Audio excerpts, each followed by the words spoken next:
Subscribe now for daily HFY sci-fi stories. You won't want to miss what comes next.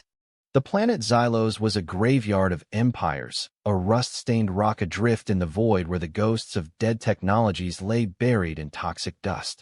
Kalen crouched behind a fractured grav plate, the worn leather of his scavenger's gloves slick with grime.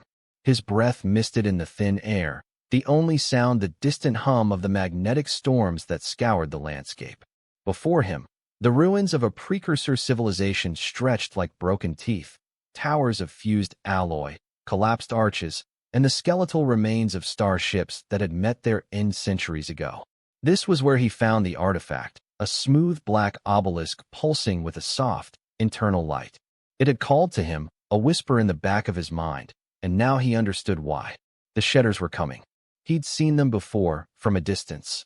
A swarm of insectoid drones, their chitinous shells gleaming under the twin suns, their movements unnaturally synchronized. They were a hive mind, a collective consciousness that moved as one, thought as one. Kalen had always avoided them, but the obelisk had changed things. It was a key, a weapon, a message in a bottle from a dead race. And now, as the first tremors of their approach vibrated through the ground, he knew he couldn't run.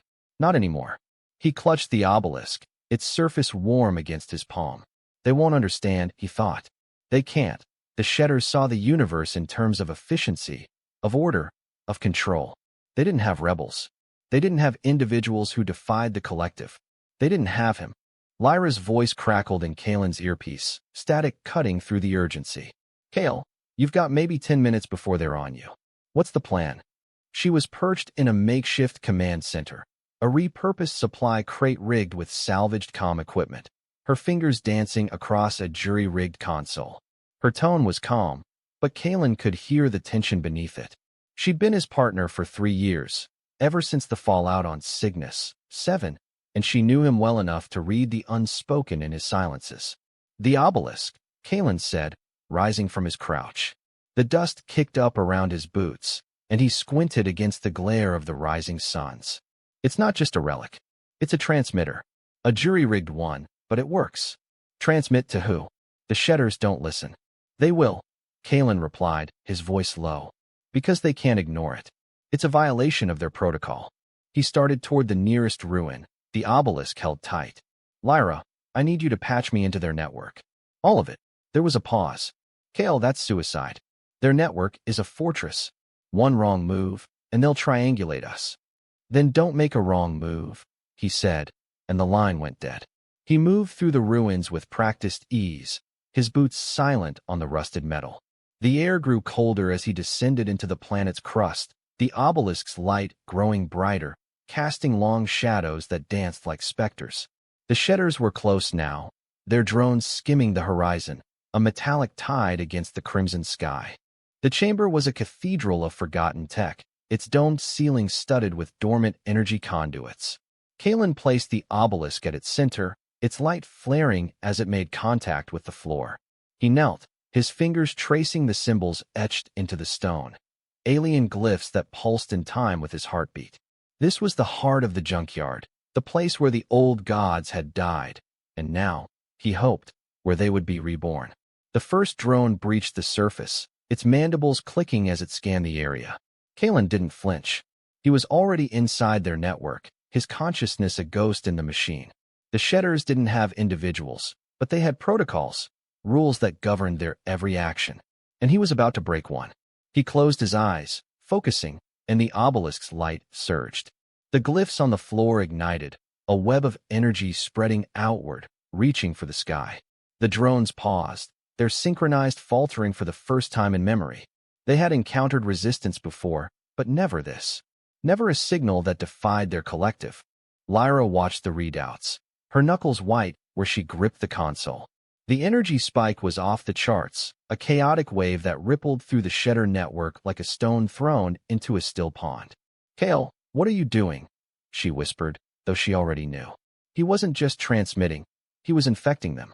A virus of defiance, tailored to their perfect, ordered minds. The drones began to twitch, their movements jerking, disjointed. For the first time, they weren't one. They were many. And that terrified them. Kalen's voice came through the earpiece, strained but steady. They're afraid, Lyra. Fear is a foreign concept to them. It's a glitch in their system. He stood, the obelisk's light reflecting in his eyes. Now we push. He poured everything into the signal. Memories of rebellion, of choice, of the messy, beautiful chaos of being human. The glyphs flared brighter, and the drones swarmed, not as a unified force, but as a panicked mob. Their collective screamed, a psychic backlash that made Kalen stagger, but he held on, gritting his teeth as the light consumed him. The Shedder Queen watched from her throne, her consciousness a storm of fury. The humans had always been a nuisance, a chaotic variable in her perfect equation. But this was an aberration, a virus, and it had to be purged. She sent her drones, not to attack, but to contain. They moved in a coordinated wave, their mandibles glowing with energy, their purpose singular: isolate the source. Kalen, he saw them coming, a tide of metallic bodies converging on the chamber. He braced himself, the obelisk humming in his hands. They can't sink, he thought. Not with this much interference. But he was wrong. The Queen was adapting, her collective recalibrating, their movements regaining their deadly precision. He had to act fast. With a roar, he slammed his palm against the obelisk, and the glyphs erupted. A wave of energy blasted outward, not just at the drones, but at the network itself. The Queen's consciousness shrieked, a sound that echoed in Kalen's mind, and for a moment, he saw her, not as a mindless collective, but as a being trapped in her own perfection. And in that moment, he knew what he had to do. The chamber shook as the drones closed in, their energy weapons charging. Kalen didn't run. Instead, he turned to the obelisk, his fingers flying over its surface, bypassing its safety protocols. This wasn't just a transmitter anymore. It was a key to the Shedder's own network, to their collective consciousness. He had to connect to the Queen, not to destroy her, but to show her, to let her feel what it meant to be free. The glyphs flared, and Kalen's mind was ripped from his body, thrown into a sea of voices, millions of them, all speaking at once, all thinking as one. It was overwhelming, a cacophony of order, and for a second, he was lost. But then he remembered Lyra, remembered the junkyard, remembered the messy, beautiful chaos of being human.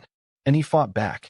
He pushed his memories into the collective: joy, sorrow, anger, love.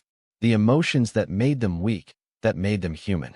The Queen recoiled, her consciousness recoiling from the intrusion. This was not data. This was chaos. And it was terrifying. Lyra watched as the energy readings spiked, the chamber lights flickering. Kale, your vitals are off the charts. You have to disconnect. But he couldn't. He was in too deep, the collective pulling him in, eroding his sense of self. He was becoming one of them, and the thought filled him with a cold dread. The drones were almost on him now, their mandibles inches from his face. But they hesitated, their movements faltering again. The Queen was fighting back, but Kalen was fighting harder. He poured everything into the signal: his defiance, his refusal to be controlled, his belief in the power of the individual. The glyphs blazed, and the Queen's consciousness screamed. For the first time in eons, she was afraid. And in that fear, Kalen saw his chance. He let go. The backlash was immediate. The chamber exploded in a wave of energy, the drones thrown back like leaves in a storm. Kalen was thrown against the wall, the obelisk clattering to the floor, its light dimming. He gasped, the air knocked from his lungs, but he was alive. And so was the Queen. But she was different. Her consciousness was fractured, her collective mind splintered into 1,000 pieces. For the first time, she was alone. And in that solitude, she felt something new: fear, confusion, and a flicker of something else: curiosity. Kalen pushed himself up, his body screaming in protest. The drones were regrouping, but their movements were slower, disjointed. The Queen was gone, replaced by 1,000 minds, each thinking for itself.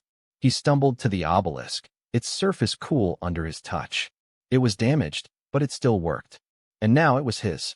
The Shedders retreated, their drones retreating into the storm, leaving the chamber in silence. Kalen slumped against the wall, exhaustion weighing heavy on his bones. He'd done it. He'd broken them. Lyra's voice came through the earpiece, shaky but relieved. Kale, Are you all right? He managed a weak laugh. Define all right. You're alive. That's a start. She paused. What now? Kalen looked at the obelisk, its light pulsing softly. Now we wait, he said. The war's just begun. The Shedders were broken, but not defeated. And he had given them something they'd never had before. Hope. Hope for a future where they weren't just a collective, but individuals. And in that hope, he saw the future of not just humanity, but of all species who dared to defy the order. The junkyard planet was silent now, but Kalen knew it wouldn't stay that way. The universe was watching, and the verdict was in. Defiance was the new protocol.